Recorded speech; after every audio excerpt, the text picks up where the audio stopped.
what we've talked about in the past with how they're trying to craft,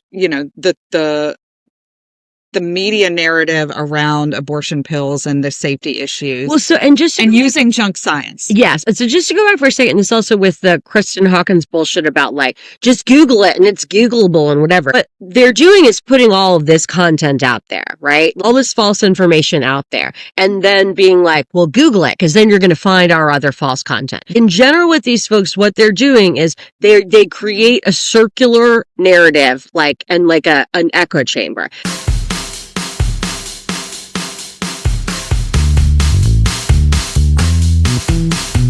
Welcome to Seriously, the podcast that dives into the baffling. We can't send them to a prison where there's animals, where there's livestock. The ridiculous. Like omelets better than sex. And downright unbelievable political climate in red states like Louisiana. So we can't go there. There's no vegan jail. Seriously. Welcome to Seriously. This week, we have a continuation of the conversation that Ellie and I started in the last episode. We're staying on the crazy anti-abortion social media, but focus on Live Action in this episode. Live Action they have the largest social media presence of any nonprofit anti-abortion organization. So they have almost 750,000 followers. Wow. Who is Live Action? So Live Action was started by Lila Rose. Lila Rose, she's been around for a while, okay? She founded Live Action at the age of 15. Wow. I thought her whole story is that she'd worked at a Planned Parenthood. No, that's Abby Johnson. Got it. Okay. Okay. So Lila Rose she was giving presentations in schools, at youth groups. She founded Live Action. She herself has 619,000 followers on social media, and she is paid almost $376,000 a year. That seems to be the going rate for these folks. Yeah. It's a racket. She's really famous she would conduct these undercover investigations of abortion facilities, specifically Planned Parenthood. I remember when I worked at Planned Parenthood in 2008, there was a picture of her at the clinic. Like, if you see this girl come in, like she's a fake patient. She's fake, yeah. Yeah. So these sort of folks used to do this at lots of different places, like at clinics in Louisiana too. Like, it's like you pretend like you're a real patient and then go in and try to film some sort of bad behavior or cause a scene or whatever. What were her videos ever showing? So her thing was that she would pose as an abortion-seeking teen who was impregnated by an older man. Okay. And to then try to catch them not reporting it to the police. That's correct. Mm-hmm. Yes. She now also has a podcast, which is really fucking bizarre. There's all kinds of stuff that she covers on it, but she spends a lot of time on her podcast interviewing people about demons, exorcisms, former witches, or people involved with the occult. This sounds more interesting than I would have expected. No, I mean, I counted at least 14 videos on those topics. And so she's a religious nutball, not surprisingly. No, and she seems very put together. She also has an episode about UFOs. Okay, all right. That ponders the question whether aliens have souls. So seems put together, but is obviously just a crazy person. She's entertaining some wild things happening. And are alien fetuses human beings? I didn't watch that episode. I just, she interviews a lot of Catholic priests to answer these deep questions. These really difficult questions. And important. Whether aliens who may or may not exist, but we have no evidence of, have souls. This really deep and important. I mean, aliens kind of cut against a lot of their belief system, because the universe actually cuts against a lot of their belief system in general. I also just want to let you know that one of her biggest advertisers on her podcast is Covenant Eyes. That's the app that Mike Johnson and his son used to monitor each other's porn habits. Right. So that's a big thing. Yeah. In my research, I also found out that last month, the stepson of Ron DeHaas, who's the founder of Covenant Eyes, was charged with multiple sexual offenses against children. Mm-hmm. So I don't know if he's going to keep advertising on Lila Rose's podcast, but again, circling back to the cabal of fucking child predators are the fucking Christians. Yeah, also that a lot of the accusers / conspiracy theorists in that space are doing it themselves. Yeah. Lila Rose she's opposed to IVF, and she talked about this in depth on another podcast, and her analysis is bizarre, and I really wanted you to see this. So let's watch Lila Rose on IVF. It is true that those are precious human beings made in God's image. So but God respects human freedom. Like if we have technologies to manipulate life, to create life in a test tube, God respects our power to do that, and he is allowing it. Just like, and not to say that IVF is like rape, because they're obviously very different, but in a situation of sex outside of marriage or sexual assault or any other situation that there's immoral acts taking place, right? And a life comes into existence. That's still God, in that life. Oh my God, there's so much already. And sexual assault are immoral acts. Yeah. Both of them. They're equivocated. They're Equal. equivalent. Yeah. Equally. Also, this is insanity. So her point being that anything that occurs, God is allowing. So God is allowing the technology with IVF. So we have to recognize that. And I guess we have to recognize that the immoral acts God also allow. I'm very confused about the logic. You'll lose your mind if you try to put the strings together. But the act that brought that life into existence, that was not the moral act. Right. So the act that brings life into existence can be immoral, but the bringing of the life into existence is never immoral. And I think that's the distinction that a lot of people maybe philosophically aren't seeing with IVF.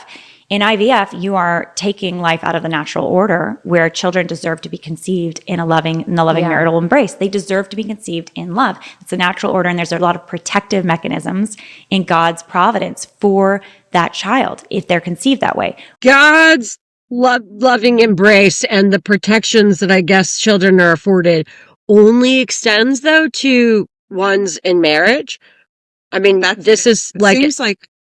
it seems like that's kind of what she's saying. Like you're not as valuable or as deserving of a human being if, say, you were conceived outside of marriage or you're adopted or IVF, I guess. No, the babies conceived that way are valuable, but they're not necessarily as protected by God's loving embrace. That's a weird, that's a weird take, right? It's a weird take because that makes you less valuable. You're not quite as much of a human being forever in God's eyes if you weren't conceived. Well, and I guess we're lucky. You and I were conceived in a marriage, so that's lucky. Yeah. Because I've been worried whether I had God's loving embrace, but no need to worry. No need to worry, because that's how he would. That's right. Well, and that's what counts. Doesn't matter. Doesn't matter who you are, what you do, just how you were conceived. That's right. 1 million babies frozen in IVF clinics. 7% of these babies make it out alive. Many are destroyed or miscarried. The levels of risk for them are so high, and the destruction is so high. The natural order is much more designed for their safety and their nourishing.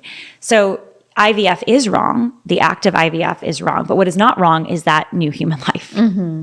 So if it had happened in a marriage and in the womb, then it's less likely to be destroyed than with IVF. Mm-hmm. Okay, I don't know. I love you really, really trying to work through the logic of it, or the illogic of it. Yeah, that's right. It's a word salad is the truth. It's a word salad that's saying God a lot and what's moral and what's immoral. But as with a lot of authority. I know. That's why, you know me. I'm like, what is your argument? It's hard for me to just assume at the beginning that you don't really have it's not logical. Yeah. It's just word salad. Maybe she doesn't know how much IVF costs. or like what the modern day practices are. I mean, like, it's not true that there's just like vast numbers of cultivated embryos that are being destroyed. There are some. There are also a lot of pregnancies in wombs that don't end in live births. Yeah. So for all kinds of different reasons. So yeah. Again, the factual basis of what these people are saying often does not have a factual basis. One of Trent Rose's messaging suggestions to the pro-lifers was just don't be weird. Like, yeah, that's smart. Like, the most important thing for you to do when you're engaging in these arguments with people is to just stay calm and talk like a regular person. Talk like a regular like person. I want to tell the Democrats all the time. Yeah. Talk like a regular person. Yes. She's Mastering 100%. it. Mastering. No, I think she's missing that. 100%. Oh, no, she is. She sounds authoritative. Well, that is She true. sounds like she knows what she's talking The about. words are not The words that she's saying are crazy, but it's how you deliver Oh, them. I see. I think he probably meant more than that with that. No, I statement, don't but- think so. I think he just meant say all the crazy shit you're going to say, but just say it calmly Yeah. and like you know what you're talking about. Well, either way, Richard Mahoney has not been to that seminar. I No. was I was thinking from a substantive standpoint, but also from a delivery standpoint. Yeah. So Lila Rose is also a big proponent of abortion pill reversal. And we've talked about abortion pill reversal before. So Yeah, this but is it's the fake. dubious and likely dangerous practice of pumping women full of progesterone to try to reverse a medication abortion. Right. So let's listen to her. I just want to note this video has 3,500 likes. That's alarming. It's not just like, oh, this is a video that they put out there. Well, but she has 60,000 followers. So it's not actually that many people. Well, that's true. People should stop following her, even if they're Well, not actually watching or liking the crap. I know it's funny because, you know, I had to look all of these up. So I was like, I opened like an incognito window Yeah. on Google so Yeah. that I wouldn't be tracked for having watched them because I don't want them in my fucking algorithm. I was gonna say your algorithm's gonna get fucked. No. This happens to me I with all told kinds of Steph, stuff. That's smart. Yeah. I'm always researching all kinds of weird ass stuff for work, like just weird different rabbit Incognito holes. window. That's smart. Many in the media that are pro-abortion, politicians, Planned Parenthood, they hate abortion pill reversal because They hate it. it first of all suggests that women might regret the abortion once it's begun, once they take that first set of pills before the second, which forces the forced miscarriage of the babies or the baby. But it's also because they don't want women to stop that abortion. They don't. Stop. This is, this just goes back to the women are really pro-choice people are really pro-abortion. You'll recall years ago at the Capitol when I was in some back and forth with I think it was in Senate Health and Welfare, and I think it was Regina Barrow, then says to me, it's about the 72-hour waiting period. What I think is, you want women to have abortions. Oh, I remember that. And I said, Senator, I don't want women to do anything one way or the other, whether having an abortion or not having an abortion. I want people to have their rights and be able to access them and operationalize them. I think that you believe that women would then decide not to have an abortion. And at the end of the day, if that's what someone wants to do, this bill does not stop them from having an abortion. Am I correct? You are correct, and it is not my goal for women to have abortions or to not have abortions. It's my goal that people's constitutional rights and access be protected. It's insane the extent to which this is like what these people really believe, that we are in favor of people having abortions. And like in this circumstance where they're saying that we're so in favor of it, that even if a person midstream decided that they didn't want to do this, that we would be like, oh no, it's important that abortion happen. Yeah. It's insane. Yeah. It's important for people to know that this medical practice is unsafe and almost always ineffective. Yeah. So what people need to do is, before they decide if they're going to do the medication abortion regimen, be sure that they want to do it. Yeah. Because once you start it, you do need to do it. Because it's dangerous and mostly ineffective to try to reverse it. It's And there's dangerous to reverse it. Yes. unbelievable research on that. Yeah. I don't think we've talked about this. They tried to do a real clinical trial, like actual researchers. And they had to stop They it had to because stop women it. were hemorrhaging That's right. and going to the ER. Yes. They literally had to stop the clinical trial pretty early on. Yeah. Because it was so harmful and dangerous. Yeah. So yeah. Correct. These people are right. The reason that we hate the abortion pill reversal is because really We don't we're want women to have so invested in people having abortions. Yeah. We're the ones that don't want women to have a choice. Actually don't care about a woman having a choice. They're the ones that tout that they're all about a woman's choice. Well, when a woman changes her mind and feels a sting of regret, they are not there to help her. In fact, we know documented cases where women will reach out to Planned Parenthood or the abortion pill provider saying, I changed my mind. And they tell them, remember, you signed documents that said that, you cannot change your mind on this. We will not help you with this. The documents actually say you're not allowed to reverse. Yes, that it is recommended you are to finish this process and not change your mind, and we will not help you change your mind. We will not assist you. Again, not true. I mean, Someone who has represented a lot of abortion providers. Yes.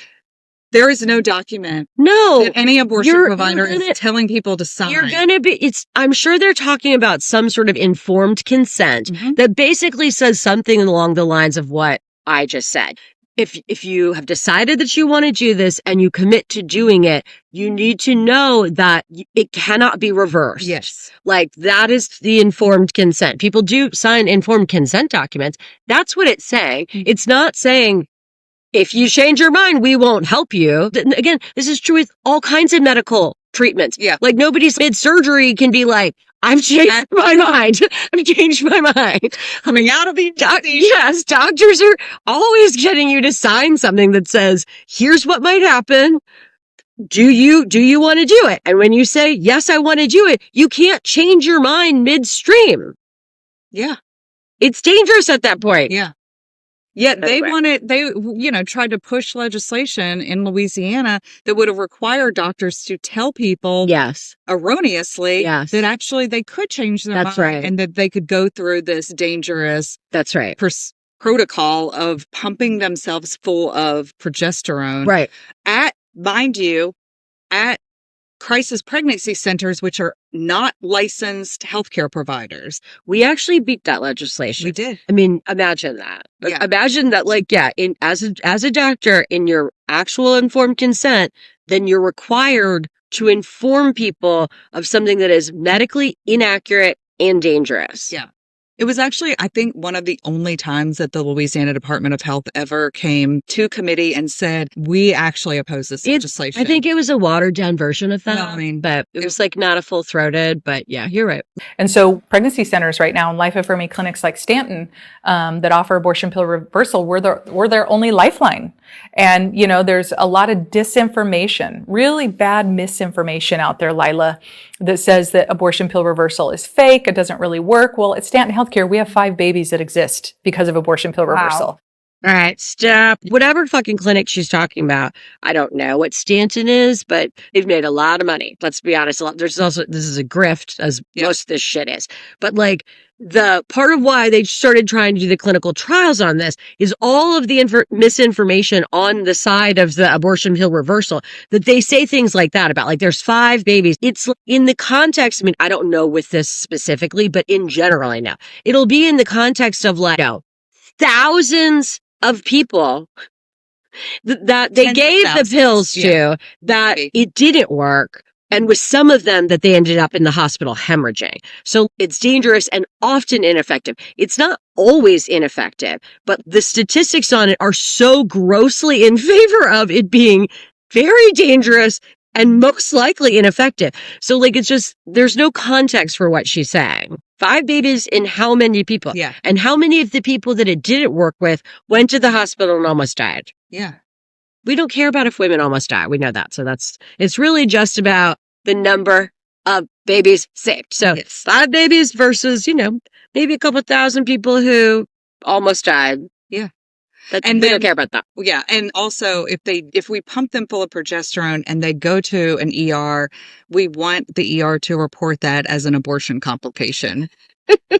Not because we fucked up All right. So I found this really interesting video. They had Perez Hilton on Lila Rose's podcast with this pageant contestant that Perez Hilton had criticized for opposing same-sex marriage. I don't know if you remember this controversy. I don't. But good on Perez for being like, I'll come on this crazy person's podcast.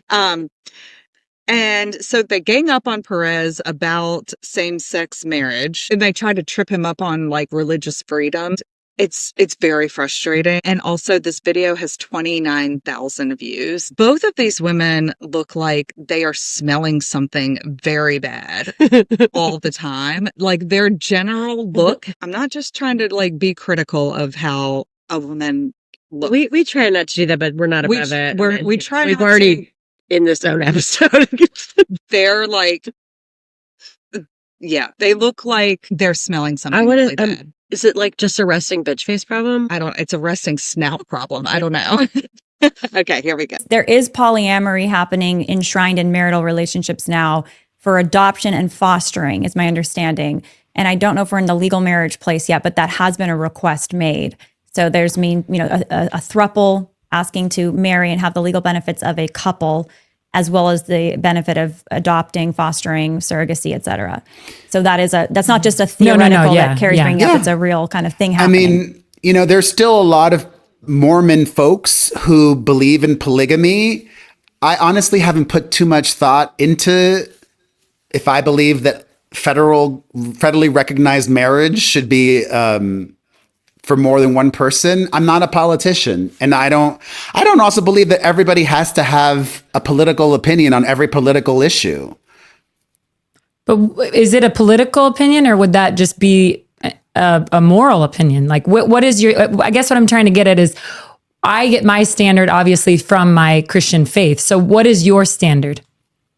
From my life experience, I would say, from making mistakes and learning along the way and paying attention to the lessons that life has taught me is where I personally get my morality.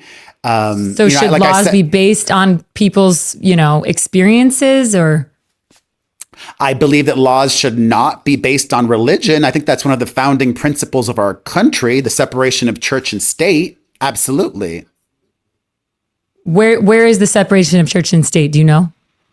I believe it's somewhere in the Constitution. It's nowhere in the Constitution, Press. Just the way that she was like, it's a real gotcha. It's a real gotcha. Like, what the fuck is she talking about? I mean, those words are not in the Constitution doesn't say we have a separation of church and state. It's their whole new thing. They're like, the separation of church and state is not in I've heard so many of them say this. It's not in the Constitution. I mean, I guess because the idiots think that you would have to say those words as opposed to what the First Amendment does say about like no establishment of religion. Well, yeah, it's like most people, even people that believe in it, right? Like Perez, he's like, well, I need to look that up because I don't think you're right.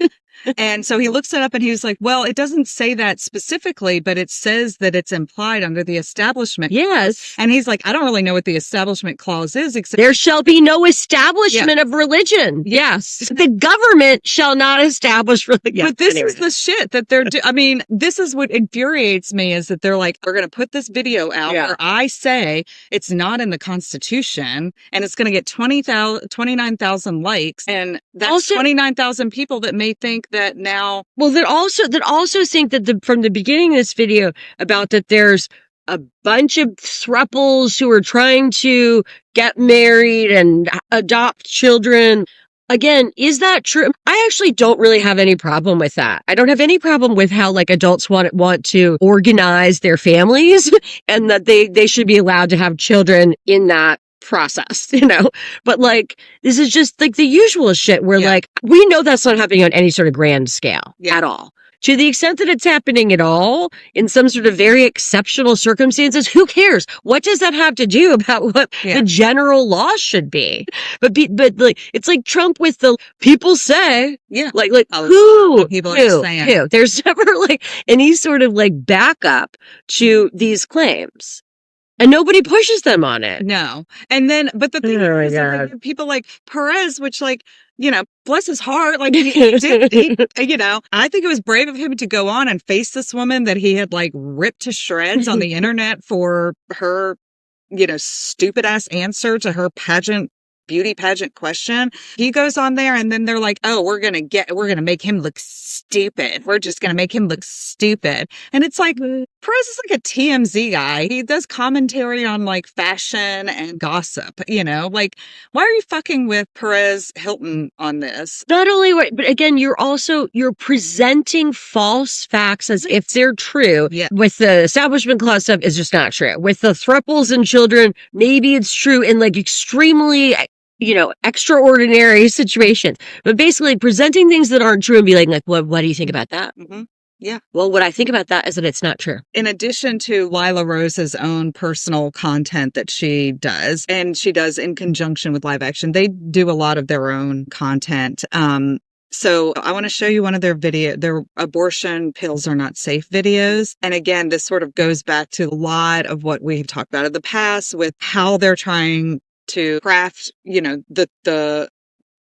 the media narrative around abortion pills and the safety issues. Well, so, and using junk science. Yes. And so just to go back for a second, this also with the Kristen Hawkins bullshit about like, just Google it and it's Googleable and whatever. What they're doing is putting all of this content out there, right? All this false information out there. And then being like, well, Google it, because then you're going to find our other false content. In general, with these folks, what they're doing is they create a circular narrative, like, and like an echo chamber. I've seen this in legal cases. I mean, where like, particularly on the junk science, that somebody writes a junk science paper and then someone else that's like their friend writes another junk science paper citing the first junk science paper. Mm-hmm. So then it seems like this first one was legitimate because the second one cited it. And then lawyers who are in with the junk scientists put in a brief how, you know, things like where life begins and what, you know, fetal pain is, citing the sources, citing the paper, you know, the medical papers that all just cite each other. Mm-hmm. And then a lawyer cited it. And then other lawyers cite the brief that cited the other shit. So it's all the same thing that they're doing. But that's one example. But the Googleable thing, like what's really insidious about this is that they are also paying to like manipulate the SEO on Google so that if you do Google abortion pill, then you are going to get to a crisis pregnancy. Like the first, you know, 10 search results are going to be crisis pregnancy center pages about abortion pill reversal. Well, I mean, again, for Kristen Hawkins to say that many times, then they're confident that it's their bullshit content that's coming up first. Yes. The Google ads, you know, they've got, they're so much fucking smarter. I know. Really well, we don't have any strategy. That's a whole different podcast. We're not going to get into that right now. Okay, here we go. Please do not listen to anyone on the internet who tells you that abortion pills are safe. There is always risk that comes with taking the abortion pill, but it is especially dangerous at home. The abortion pill has 2 separate doses. The first dose is to starve a child of all of his or her vital nutrients, and the next is to expel them from the comfort of their mother's womb.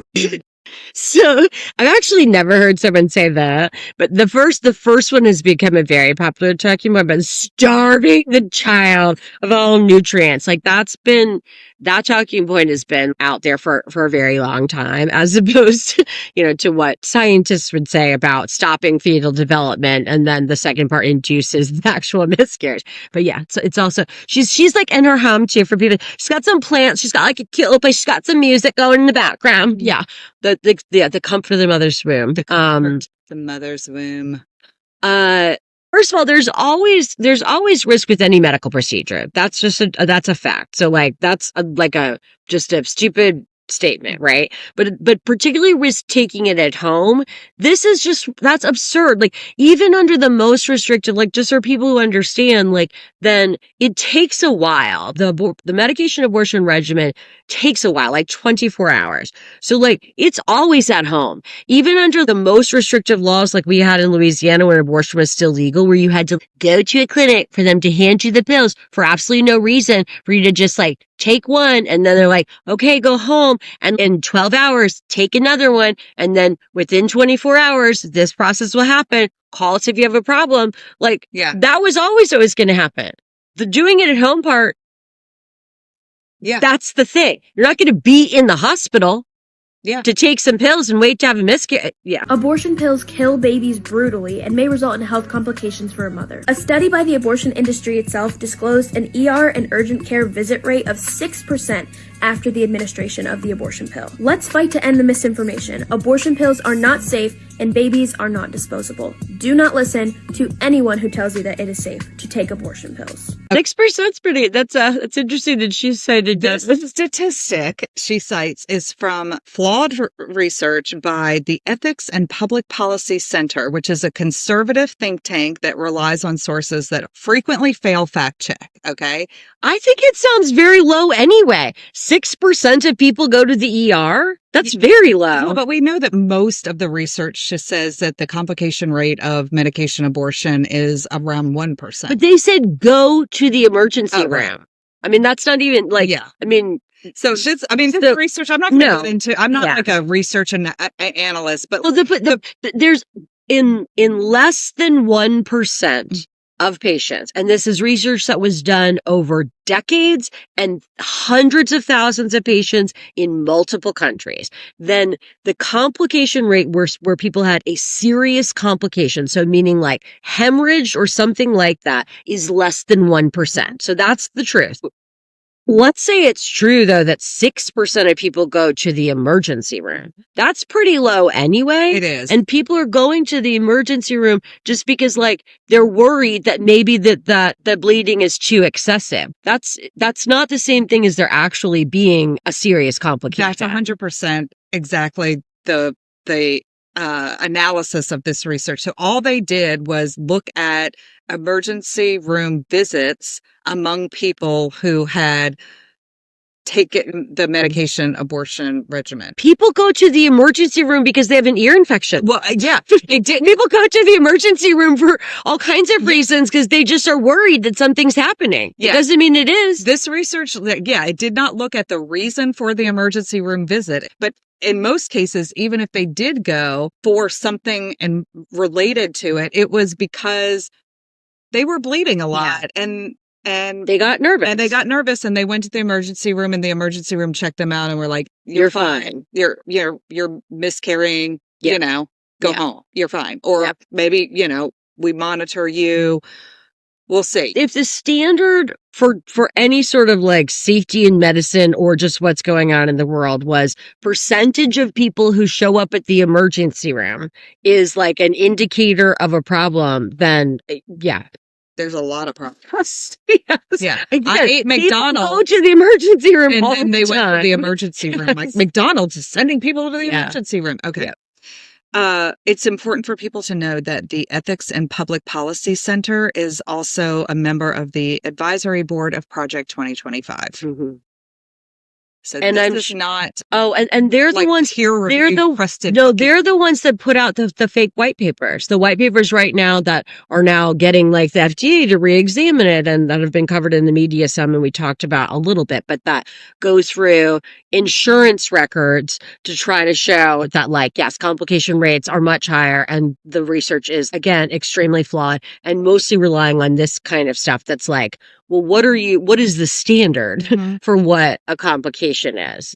I have two final points, or final things to show you. So the last one is, we just have to talk about Ben Clapper. Yeah, of course. Yep. I tried to find more from the Louisiana. I was going to say we should do some local. Honestly, their social media fucking sucks. It's like not interesting. They don't need to bother. It's not interesting. It's mostly Ben Clapper face to camera. Who wants to fucking see that? Being like, hey, it's Ben Clapper here, and I just want to tell you we delivered a bunch of diapers. It's bullshit. But they did have this video that I thought would make you lose your mind. I also just want to note that Louisiana Right to Life has 4,590 Instagram followers. Lift Louisiana, 7,900 Instagram followers. It's great. So that is good.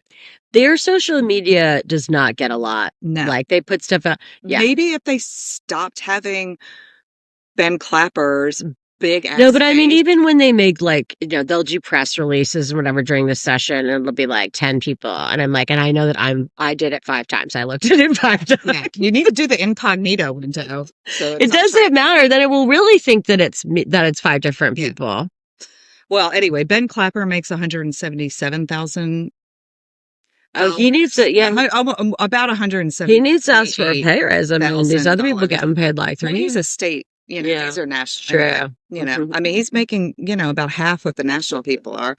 Okay, Ben Clapper has an interesting take on Planned Parenthood. If this doesn't make you just pick up that glass and throw it across the room, I have not done my job. Here's an idea, Planned Parenthood. Stop doing abortions, and then you wouldn't lose your tax dollars. I mean, it's a very easy proposition here. I mean, the bill's very clear. If you want tax dollars, stop doing abortions. If you don't want tax dollars, continue to do abortions. So if Planned Parenthood would just wake up today and say, you know what? We're going to continue all the health services that we're doing, and we're going to stop abortion, then federal government would continue to pay their Medicaid contracts. But clearly, as we know, Planned Parenthood is all about abortion. So to be clear, in this video, he's with Erica and Zena, and she's only been there this past year. So he's talking about Erica and Zena Esquire. Yes, true. So he's talking about, I guess, the federal bill, the big beautiful bill. Yeah. The big ugly bill. Which, of course, yes. The reason I'm going to want to throw my is that, of course, in Louisiana, Planned Parenthood isn't performing abortions and never has. And they still went after them to try to kick them out of Medicaid. Yes. When I watched this video, I was like, are you fucking serious? And at this point, after Planned Parenthood, they stood outside the Planned Parenthood clinic in New Orleans the day that it closed, and the last day in September when it was forced to close, celebrating. Are you serious? They held a fucking press conference out there. They were there were videos of that too. I just couldn't. Planned Parenthood, at the point that this video is being recorded, then not only has Planned Parenthood never performed abortions in Louisiana, that's right, but also abortion is illegal in Louisiana. Whatever Planned Parenthood somewhere else is doing certainly has nothing to do with why this clinic should not be able to receive Medicaid. But according to Ben, if they just didn't perform abortions, which the clinics in Louisiana never did, right, then there wouldn't be a problem. Yeah. Well, I think they need to do a stitch on this. Yeah, which I guess I guess you have to. You don't know what that is, but that's social media. I don't actually know how to do it, but I have an intern. I'll have an intern show me how to do it. I was not interested in finding out. Okay. Anyway. Yeah, well, I guess his logic is that, basically unrelated nonprofits to you. You know what I mean? Like all the Planned Parenthood affiliates are loosely related. I love how you're always I guess what he's trying to say. My point is how absurd that is. Is that all the affiliates are not, they're not related. They're very loosely related, like Planned Parenthood, So it's basically like with a franchise, that if your my McDonald's franchise, my, Ford dealership franchise, that's not doing something. But if other ones are, other places, that I should be held responsible for what other ones are doing, other places, they have to stop doing something in order for me to not be penalized. It completely defies logic. But they love using the same talking points. So those were the same talking points that they've always used. And so they, of course, see no reason, why would they, to change it up to conform with reality. Yeah.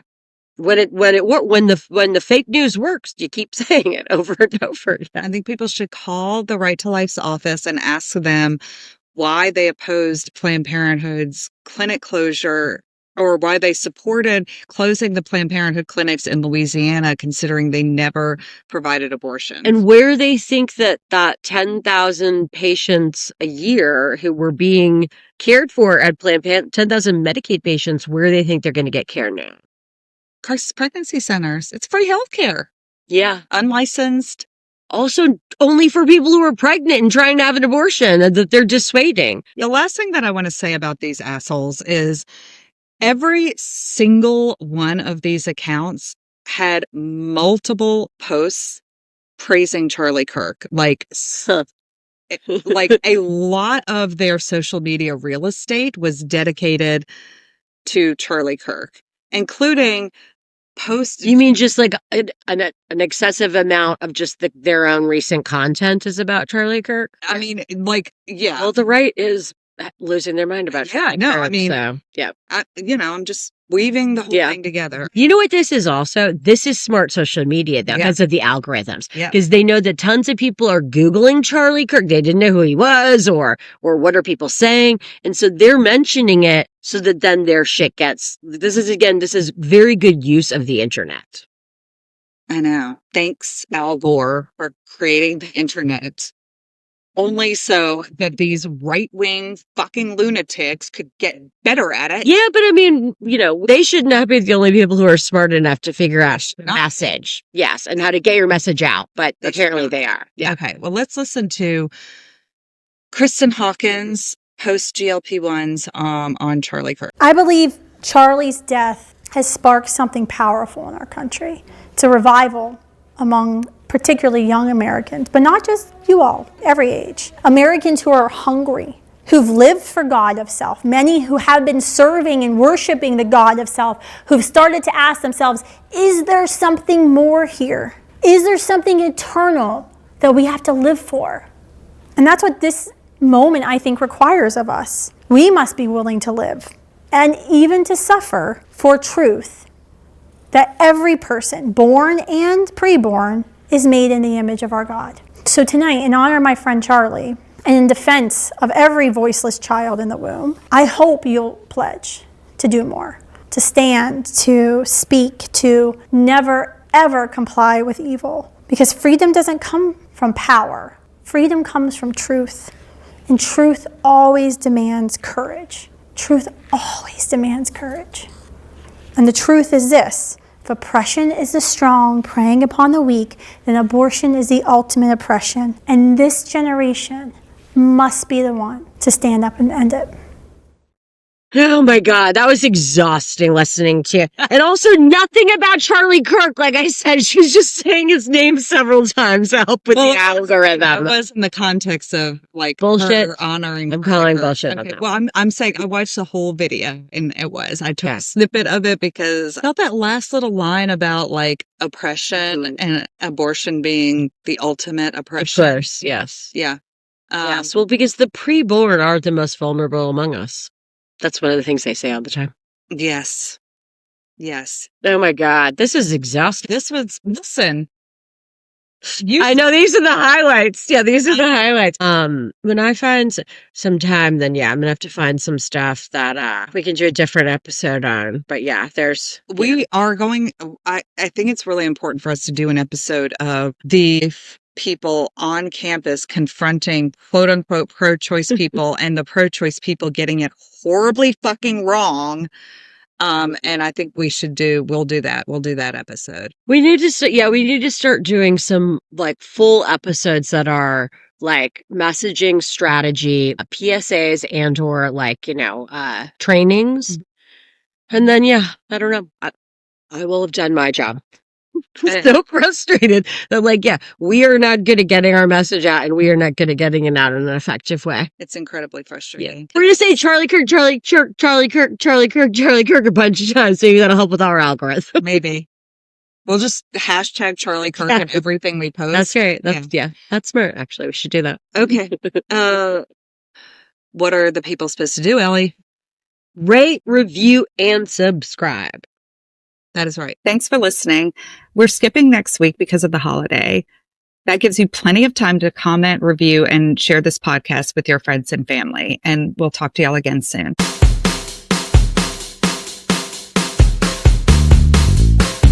Seriously is presented by Lift Louisiana, a nonprofit organization advocating for reproductive health rights and justice.